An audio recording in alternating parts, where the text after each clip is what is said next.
explosion of COVID-19 cases, all because of the more contagious Omicron variant. Pediatrician Dr. Lauren Crosby joins us now. Dr. Crosby, thank you so much. I'm just going to get right to it and ask you, I mean, given the cancellations that we're seeing, how this is impacting, COVID is impacting the theaters, so many social events and sporting events, how do we stay ahead of this? Can we get ahead of this at this point?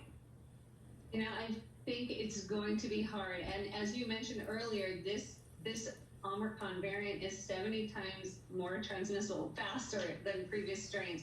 So I think, though, the keys are still the basics. You know, we have to remember we're still in a better place now than we were a year ago because we do have vaccines and we do have other treatments available and a better understanding of how to care for people hospitalized with it. So we do need to make sure people who are eligible get vaccinated and get boosted. And yes, people are saying, oh, but we still get it anyway.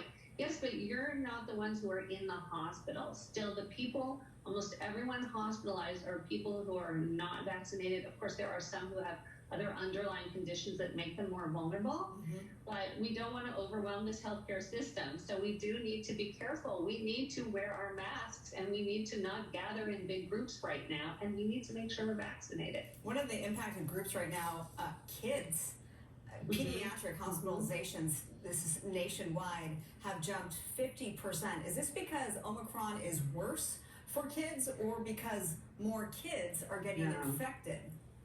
Correct. It's not worse for kids. In fact, you know, kids, even all the other variants overall in kids, the kids quite end up doing much better than adults do. So, you know, it's just that there's so much and it's so much more transmissible. It's just harder to avoid, especially, of course, the kids under 5 who are not eligible for vaccinations yet. But still, those kids even though it's more transmissible, it does still seem like people don't get as sick.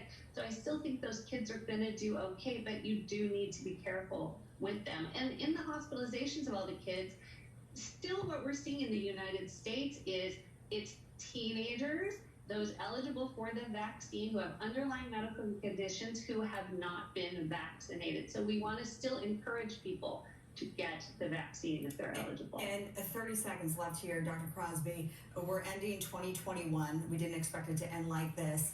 Are we peaking right now, or is still the worst yet to come?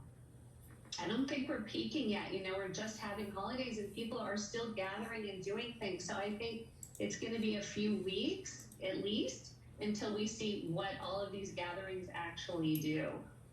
Okay.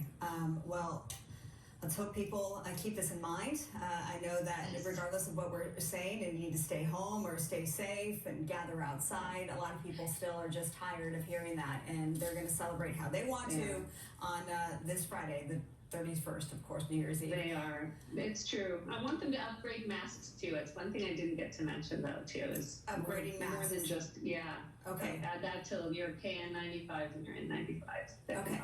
Great. Pediatrician Dr. Lauren Crosby, thank you so much.